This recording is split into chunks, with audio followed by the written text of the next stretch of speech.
Good morning, students. It's your English reader book first flight for class 10th.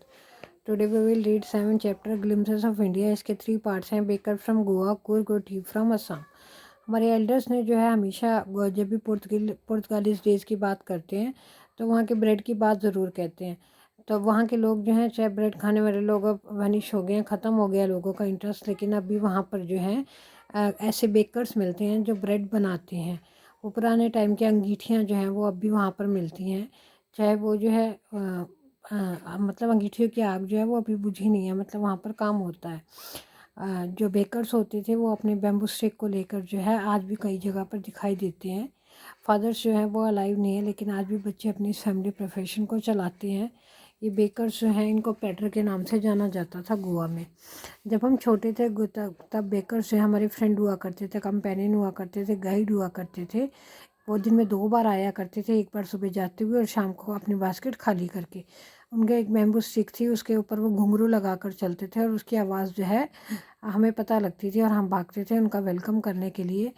हम क्यों भागते थे, ऐसा इसलिए था कि वो जो है जो लॉफ्स, जो ब्रेड के पीसेस, जो ब्रेड थी वो तो पेस्काइन और बेस्टिन यानी मेड सर्वेंट के द्वारा ले ली जाती थी, लेकिन उसकी ब्रेड बेंगल्स बच जाती थी. जब ब्रेड बनते थे तो उसका आउटर पार्ट जो है ब्रेड बेंगल्स बन जाता था और हम उसको, वो जो बचा हुआ टोकरी में होता था, हम बच्चे जो हैं उसको लेने के लिए भागते थे. बेकर्स जो है वो अपनी म्यूज़िकल एंट्री करते थे झंग झंग की आवाज़ के साथ. वो घर की लेडीज़ को जो है विश किया करते थे और हम बच्चों को जो है थोड़ा हल्का बहुत डांट कर जो है दूर कर लिया जाता था, लेकिन हम वहीं पर खड़े झांकते रहते थे. जब बड़े लोग जो हैं लॉफ्स ब्रेड ले जाते थे तो ब्रेड बेंगल बच्चों के लिए बच जाती थी. हमें सिखाया जाता था कि हम तब तक टूथब्रश कर लें, लेकिन हम ये भी नहीं करते थे. हम बच्चे होते ऐसे कहते थे कि शेर कभी ब्रश करते हैं, क्योंकि अभी हम चाय पी लेंगे तो सारा कुछ ठीक हो जाएगा. तो हमें ब्रेड, लॉफ्स ऑफ ब्रेड का जो है वो बहुत शौक था. मैरिज गिफ्ट जो है उन दिनों मीनिंगलेस होते थे. एक स्वीट ब्रेड की डिश बनाई जाती थी, बोल. शादियों में वो ज़रूर बनाई जाती थी. वहाँ पर एक और था कि किसी के घर में डॉटर की एंगेजमेंट होती है तो उसकी मदर जो है उस दिन सैंडविच बनाया करती थी. केक, बॉलिनहार, क्रिसमस फरोल और भी जगहों पर मीठे ब्रेड की डिशेस बनाया करते थे. बेकर्स ऑफ ब्रेड सेलर जो है उनकी एक ख़ास ड्रेस होती थी जिसका नाम था कबाई. ये एक सिंगल पीस लॉन्ग फ्रॉक होता था जो घुटनों से नीचे होता था. बेकर आजकल जब हम बड़े हो गए थे तब बेकर शर्ट और ट्राउज़र्स पहना करते थे, हाफ पैंट से लंबी पैंट. बेकर जो है वो महीने के एंड पर अपना बिल लेने के लिए आते थे और पेंसिल से दीवारों पर बिल लिखा जाता था. बेकिंग जो एक प्रॉफिटेबल प्रोफेशन था. बेकर और उसकी फैमिली कभी भूखे नहीं मरे थे, बल्कि वो तो मोटे ताज़े रहते थे. आजकल भी कोई मोटी ताज़ी फिजिक वाला इंसान देखकर गोवा में कहा जाता है कि ये जो है बेकर फैमिली से है. इसका सेकंड पार्ट है कुर्ग. कुर्ग जो है मैसूर और कोस्टल टाउन ऑफ मैंगलोर के बीच में पाया जाता है. हेवन की तरह ये होता है. कुर्ग और कोडागू एक डिस्ट्रिक्ट है कर्नाटका का.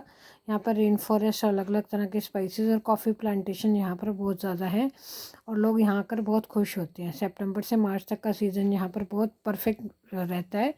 यहाँ पर हर तरफ जो है कॉफ़ी की खुशबू फैली रहती है. कुर्ग के लोग जो हैं ग्रीक और अरेबिक डिसेंट से रिलेटेड है. एक कहानी है कि अलेक्जेंडर की आर्मी जो है जब यहाँ से वापस जा रही थी तो कुछ लोग यहीं रह गए थे और यहीं की लोकल लेडीज़ से जो है उन्होंने शादी कर ली थी. वो जो यहाँ का जो उनकी ड्रेस है, लॉन्ग ब्लैक कोट और वेस्ट पर, कमर पर जो है कि एम्ब्रॉयडरी की बेल्ट डली होती है जिसे कोडाबू कहते हैं. जो लोग होते हैं उन्हें कोडाबू कहा जाता है और वो जो ड्रेस पहनते हैं उसे कहते हैं कुपिया. कुपिया जो है कुफिया से मिलती जुलती होती है, जो अरब के लोग जो हैं वो पहना करते हैं. कुर्गीज़ जो है उनका एक अच्छा ट्रेडिशन है हॉस्पिटैलिटी का कि वो लोगों का वेलकम बहुत अच्छे से करते हैं. कुर्ग रेजिमेंट भी जो है इंडियन आर्मी की बहुत वेल डेकोरेटेड है और वहाँ के लोग जो हैं बिना लाइसेंस के अपने पास हथियार रख सकते हैं. कावेरी नदी जो है वो फॉरेस्ट ऑफ कुर्ग से निकलती है और यहाँ पर कई मात्राओं में जो है फिशेस पाई जाती हैं. एलिफेंट्स भी आपको यहाँ पर मिल जाएंगे. यहाँ के लोगों जो है river rafting, canoeing, rappelling, rock climbing, ये सारी चीज़ें जो है लोग बहुत खुश होते हैं और यहाँ पर बीज, बटरफ्लाइज, एलिफेंट्स, लंगूर्स यहाँ पर आपको बहुत सारे मिल जाएंगे. अब हम ब्रह्मगिरी हिल से जो ऊपर जाएंगे वहाँ पर जो है थोड़ा सा एक रॉ ब्रिज को क्रॉस करके 64 एकड़ में बना हुआ निसार्ग धामा मिलेगा. ये निसार्ग धामा तिब्बत सेटलमेंट का एक जीता जागता एग्जाम्पल है. यहाँ पे बुद्धिस्ट मॉन्क रहा करते हैं, संत रहा करते थे और यहाँ पर लोगों को जो है वो एक शांति देता है. इसका थर्ड पार्ट है टी फ्रॉम असम. असम जो है चाय के लिए बहुत फेमस है. एक वेंडर ने आवाज़ लगाई चाय गरम. वो विंडो के पास आया और पूछा चाय पियेंगे. प्रांजल ने कहा हाँ, 2 कप चाय दे दो और उन्होंने चाय जो है पी. उसने कहा, राजवीर ने उसे बताया कि क्या तुम्हें पता है कि एक दिन में 80 करोड़ कप ऑफ टी जो है पी ली जाती हैं। उसने कहा हाँ, टी हमारी इंडिया में जो है बहुत पॉपुलर है। ट्रेन वहाँ से चल पड़ी और प्रांजल जो है वो अपनी बुक पढ़ने लगा। राजवीर भी बुक्स पर डिटेक्टिव स्टोरीज पढ़ने का शौकीन था, लेकिन अभी वो बाहर देख रहा था। बाहर चारों तरफ ग्रीनरी ग्रीनरी थी और लंबे लंबे ट्री बुशेस जो हैं वो लगे हुए थे। बहुत सुंदर नज़ारा था। वो डिटेल्स के पीछे ऐसे लग रहा था जैसे टी बुशेस का जो है समुद्र फैला पड़ा था और दूर से वो डोर लाइक फिगर्स लग रहे थे, जिससे गुड़िया खड़ी खड़ी कर रखी हूँ। राजीव चिल्लाया, देखो एक टी गार्डन। प्रांजल ने कहा, प्रांजल जो वहीं पर पैदा हुआ था, उसने कहा यहाँ पे तो तुम्हें बहुत कुछ मिल जाएगा। अब तुम आसाम में आ चुके हो, ये एक टी कंट्री है और तुम्हें यहाँ चाय के बागान ही बागान दिखाई देंगे। उसने कहा, तुम्हें पता है कि चाय से रिलेटेड यहाँ पर 2 स्टोरीज भी हैं, 2 लीजेंड्स हैं। उसने कहा क्या कहानी है? उसने बताया कि एक चाइनीज़ कहानी है कि एक चाइनीज़ एम्परर थे जो पानी पीने से पहले उबाला करते थे। एक बार वो जो है उन्होंने कुछ पानी को उबाला जिसमें ऊपर से ना कुछ ट्विक्स पत्तियाँ गिर गई थी, टहनियाँ गिर गई थी और उसने फिर डिलीशियस फ्लेवर दिया था। ये टी लीव्स थी। उसने कहा अच्छा मुझे दूसरी भी बताओ। उसने कहा कि दूसरी बौद्ध धर्म से रिलेटेड है। एक बुद्धिस्ट संत हुआ करते थे, उन्होंने अपनी आईलिड्स पलक जो है वो काट दी थी क्योंकि उनको योग करते हुए नींद आ गई थी और उन्होंने पलक काट कर जहाँ पर फेंकी थी वहाँ पर एक प्लांट जो है उग गया था, जिसे टी प्लांट कहा जाने लगा। जो कहते हैं कि चाय पीने से पड़ते हुए चाय नींद आने लगे तो चाय पी लेनी चाहिए, नींद उड़ जाती है।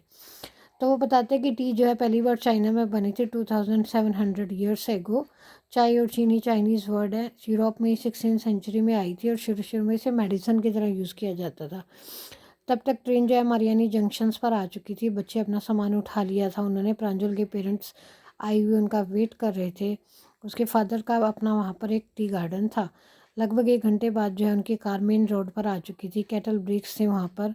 दोनों तरफ जो है टी बुशेस दिखाई दे रहे थे, बड़े बड़े ट्री प्लकर्स जो हैं वो अपना पत्तियाँ तोड़ने वाले अपना काम कर रहे थे।